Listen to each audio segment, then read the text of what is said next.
Warami, Nano Nini Stuart, Nanawagu Alan, Dharug, Gabi Yoranura, Injimara, Nobody Muddy, Baimi, Gunita Kunurumpa, Nobody Muddy, Nuranurumpa. Hello, I'm Stu. This is my mate Alan, and we are, on behalf of ourselves, we'd like to acknowledge country. And pay our respects to, or big love, nobody muddy to whatever camp you're watching this video from and the traditional people of those camps. I think we're going to talk a little bit about reconciliation. Yeah. I mean, it's an important week. I mean, every week is an important week in life, but this one has a lot of significance in it. And so, thank you first, brother. It's always nice to be hanging out. Last time we were out in country, and we're still on country, just got a little concrete floor and a house beneath barrier in between. So if you hear any noises as we're going, that's just life happening in a self-isolated world with family walking through and stuff. But mate, thank you for having me here. My pleasure. And thank you for the acknowledgement and the welcome. You know, I feel really blessed to be here on this land. It gives me so much, you know. Just the day when we caught up and I was back out in country, I came back refreshed. You know, I went in pretty heavy, and I've been having a tough couple of weeks, and just Mother Nature, just helped, just bring me back to myself, you know, and put a smile back on my face and just bring some peace back. So I wanted to acknowledge that as well, you know, about how grateful I am for being here. And I'd love to have a yarn, I guess, as they say today, about Reconciliation Week. And I guess maybe if we start off just at the wider context about, you know, what it is, and then we can I'd love to talk about what it means to you as well, but you know, and some of your experiences in it and your hopes for the future. But maybe let's just start off with, you know, what this week is about. 100%. So National Reconciliation Week actually starts with two dates, or they're kind of bordered by two dates. The first one being the 27th of May, and we finish with the 3rd of June. Funny enough, the day before Reconciliation Week starts is actually the National Sorry Day. A National Sorry Day comes from the day that the Bringing Them Home report was tabled, which basically a national inquiry into what we now know as the stolen generations. That obviously, though, actions that took place from past governments really impacted on our people, on Aboriginal people, right up to the fact that actually my dad was stolen as an Aboriginal man, or as a child. My nan was sedated when she was giving birth to my father, and when she woke up, he was gone. So it's not a thing of the past where it just happened back then and it hasn't happened since. It's impacted on families massively. So it's probably important that we acknowledge that today. That is National Sorry Day, and it's important to also go. It's not a day where you need to turn around and say sorry to an Aboriginal person, but it's more a day to commemorate, just like we commemorate Anzac Day and the atrocities of war, and that we never want to have those events happen again. Very similar. We need to commemorate our history. And then moving on to the 27th. So 27th of May is the date where the 1967 referendum took place. Over 90% of Australians voted to include Aboriginal people in the census. That was a huge step forward for Aboriginal people. Up until then, we were known as flora and fauna. Ironically, my father was fighting for this country as flora and fauna, and so was my grandfather. He was in World War II, so fighting for this country as flora and fauna. But then 1967 changed all that. It was a day where Aboriginal people were now considered human in the Australian Constitution. Funny concept, you know, especially thing is in 1967 wasn't all that long ago. You know, as we've kind of hit roughly about 50 years since then, and where we've come from there. So starts with that date, and then it's finished with the 3rd of June, in 1992, I believe, it was 92, that Eddie Mabo basically won native title and proved that Aboriginal, for want of a better word, sovereignty or ownership of the land actually survived the process of colonisation or invasion. Yeah. Thanks, mate.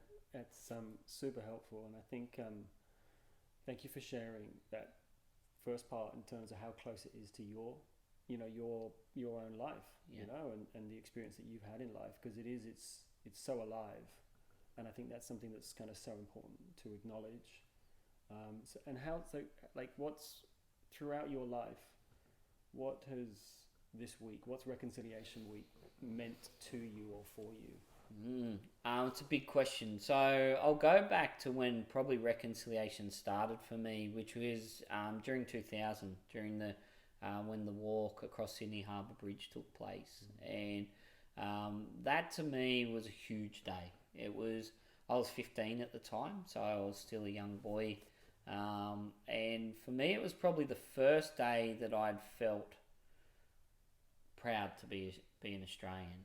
Up until then, our history wasn't taught in schools. We were taught that this fella, James Cook, turned up, and then Arthur Phillip, more officially a few years later, but turned up, and then these wild, great explorers, tamed this wild land. And, for me, that was definitely not the history I knew. So is that what you grew up? Was that part of the curriculum? Oh, the 100%. dominant aspect of the curriculum went before 15 years old for you? You went to school and you learnt that the history of this land started a couple of hundred years ago. Yeah, and Aboriginal Australians got brief to no mention around any of my teachings growing up. It was around the explorers. It was around Captain Phillip, and he's not even a captain, I find out years later. Captain Cook, wasn't. And so, all these lies I'd been fed throughout my schooling, but it definitely wasn't included at all. And how did that make you feel? Because of course you have a mixed heritage, and so you must there must be so many different ranges of emotions. I mean, I know you feel deeply Aboriginal, First Nations, or not even that. You boil it right down. It comes to the place that you were born in. Yeah. And that your connection with the land there. And how did that? How did you as a young guy? It's funny. I didn't know any different, but looking back at it, I go, wow. The schooling system never affirmed me in my identity. Racial slurs were quite open and never pulled up. Yeah. It's for me. It was definitely, looking back, it was an education system that didn't affirm anything Aboriginal. Not only that hid it, wiped it out. So I guess looking back, I'm quite ashamed of the education system of that point in time. And it's funny, the responsibility is often put on Aboriginal people, and it's pointed out that that they don't achieve. Well, I wonder why they weren't achieving at that time, because they weren't affirmed in identity at all. I guess when I look at it even today, where we do a bit better, but my kids still aren't fully affirmed in their identity, I'm frustrated as a father, which hurts a lot more than me going through it. It's funny, I mean, when we see, because we have such love for our children, that we feel it more. I think we really want them to be able to grow up into this world that is caring, is respectful, is kind of the baseline is love and all the expressions of love. Yeah.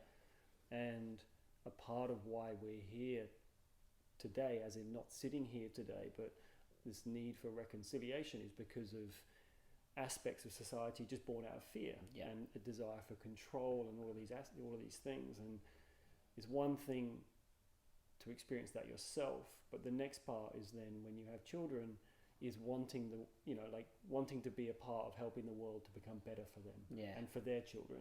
100%. And we strive for that all the time. So rather than getting angry, which is sometimes your base response, I'd much rather go in and educate the teachers than to get angry and frustrated and take the time to do that. So there is a better future for my kids. Yeah. In that. So I guess getting back to that point was that, you know, from that 15-year-old watching that event and having so much pride in what I was watching, and inspired so much that I wrote a poem and a speech, which led to me winning Lions Youth of the Year award, which was a great achievement at that age. I now look on it, or through the years looked at it and went, I wanted reconciliation to be so much more than what it is. The nostalgia and the the naive youth or view of that young boy never came to fruition, which kind of could have left me quite bitter. And I remember reflecting on that walk about 15 years later, where I wrote an article for The Guardian in regards to how that could have left me bitter. It didn't necessarily take me there because I refused to allow that to define me. That anger around it. More so, I actually allowed it to drive me.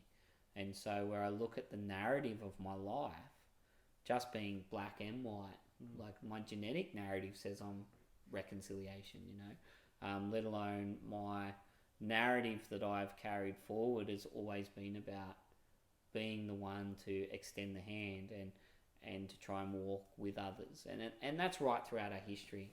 That narrative for Aboriginal people is, there's constant stories of non-Indigenous children being lost in the bush, and an Aboriginal person would always come and extend the hand and take this child and raise them as their own. Or a cabin boy that was lost or shipwrecked, and he was basically initiated, he was initiated and found years later with a family, spoke language and was completely part of the tribe. And so reconciliation for our mob, or conciliation, or relationship building, has always been the foundation. Yeah, that's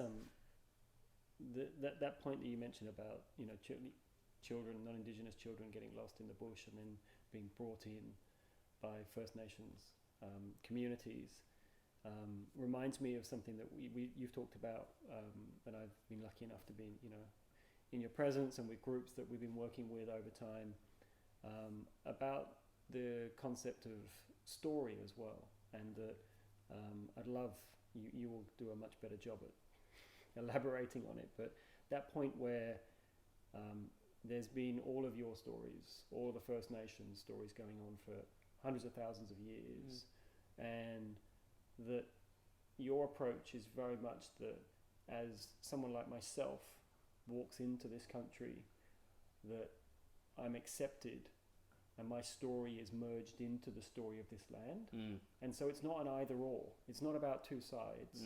It's about an understanding and a collective identity and story that's growing, as well as a respect on an individual level that happens between people.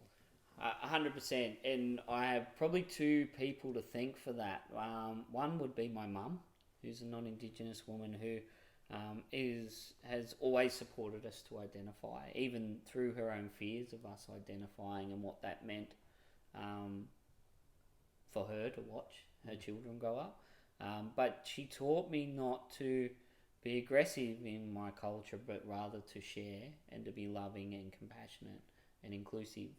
And then the next person is our Domal Uncle Paul Gordon, who taught me that culturally it's our obligation to include people and share with them. And if you need to exist to us, and the only way to exist for you to exist is that we make you part of our story and include you in what he calls our Nurumpa, our law, and I now call that, but the same thing, but because of his teachings. And it was a new way forward for me, because he taught me to be inclusive again, of love and compassion and understanding, not to exclude, because all things are sacred and part of the law. And if you're on the land, you need to be part of the law. So we need to make you part of it, and therefore you're sacred, just as sacred as we are. And we don't own the land. We've never owned the land. Mother Earth owns us, and if you're on her or part of her, you actually need to be custodians of that, just as much as we have been for hundreds of thousands of years. Yeah, but that's such a, I mean, it's such a beautiful way of being. Is it's a oneness. Yeah. It's inviting people in to become part of a growing community. Yeah.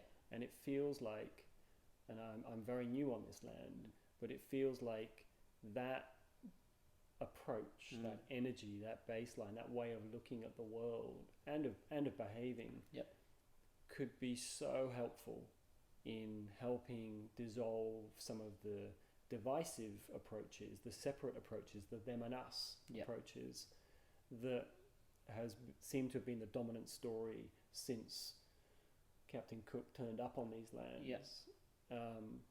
And so, like, what would be your hope sitting here now for your children and for your children's children, as to what does something like reconciliation move to or look like in the future? Yeah, I think the word probably doesn't fit it, and I'd be lying if I said I had the word. But this conversation has kind of got me pondering as to what that word would be, or that sentence, or what have you. But for me, reconciliation has moved from words because, and it's funny, it's actually, obviously I can't find the word because there may not be a need for it, but it's about action. I don't want to hear reconciliation. I want to see it. I don't want to feel excluded. I want to be included. And not only included, be asked what the way forward is, and be allowed to guide. But reconciliation is about this. It's about true interaction with one another. It's about having uncomfortable conversations at times about race and race-related issues. It's about having uncomfortable conversations around our past and the colonial past and colonialism that continues to oppress Aboriginal people.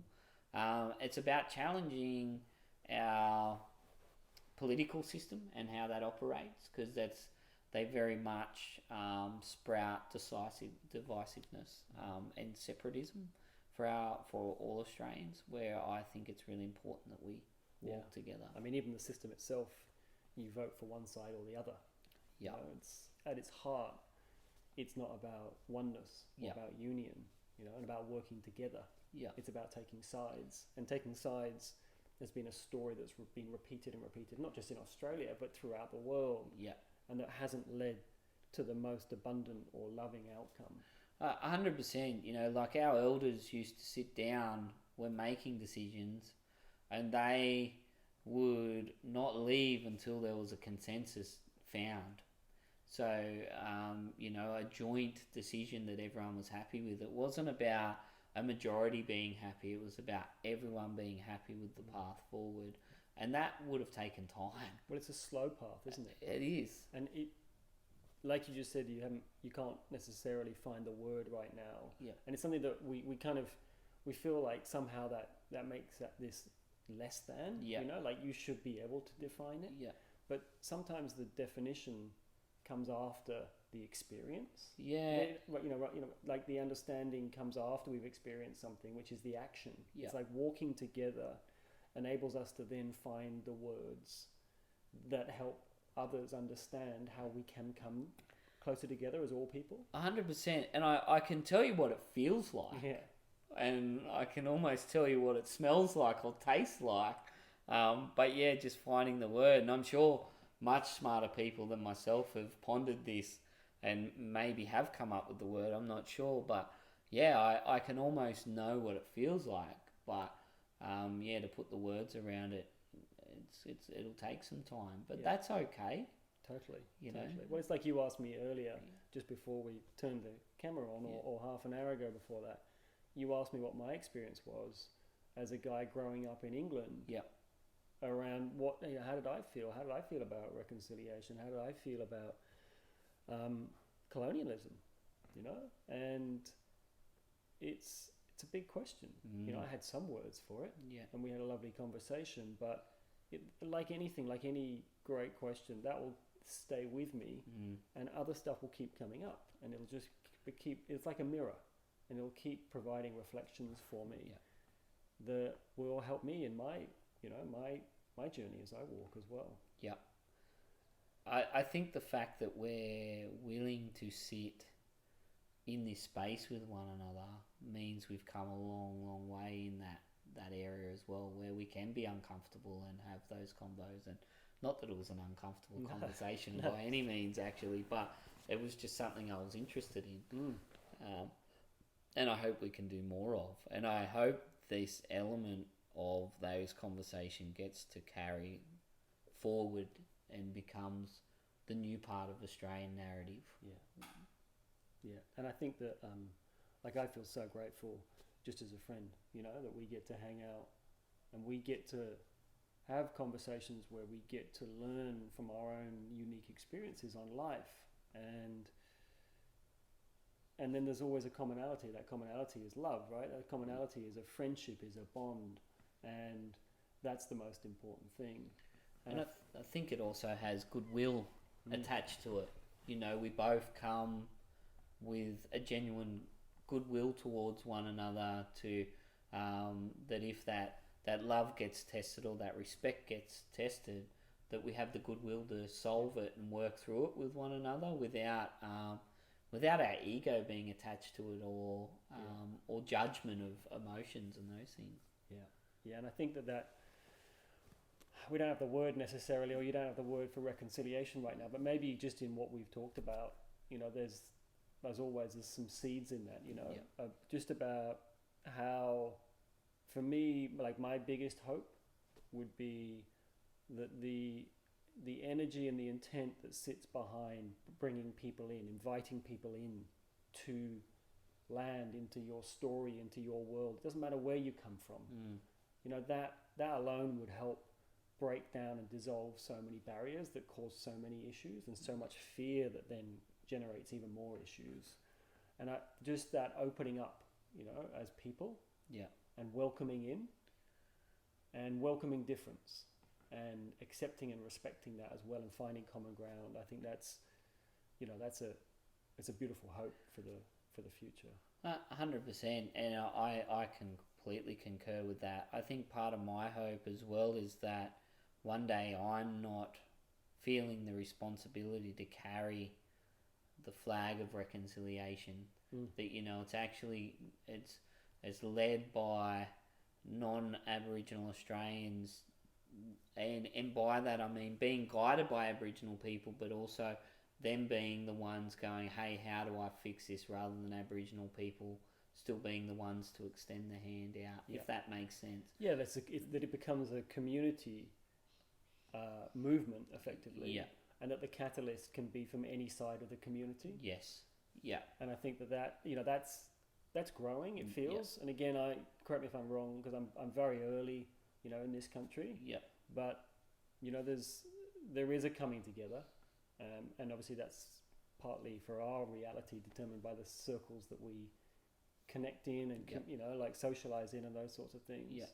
But I think as that continues to grow year by year, as we walk step by step, you know, it just comes back to the simple stuff in life, is that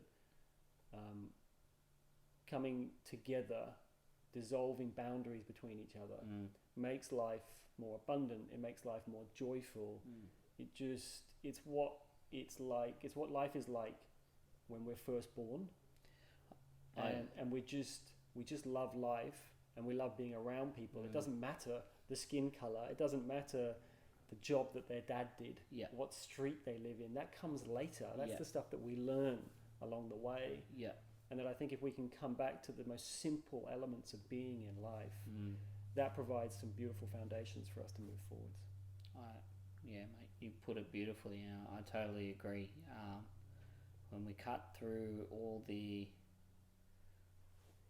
superficial stuff that we create, and we cut it down to our base, where we are human beings just coming to interact with one another, then you find a really lovely space to sit with one another.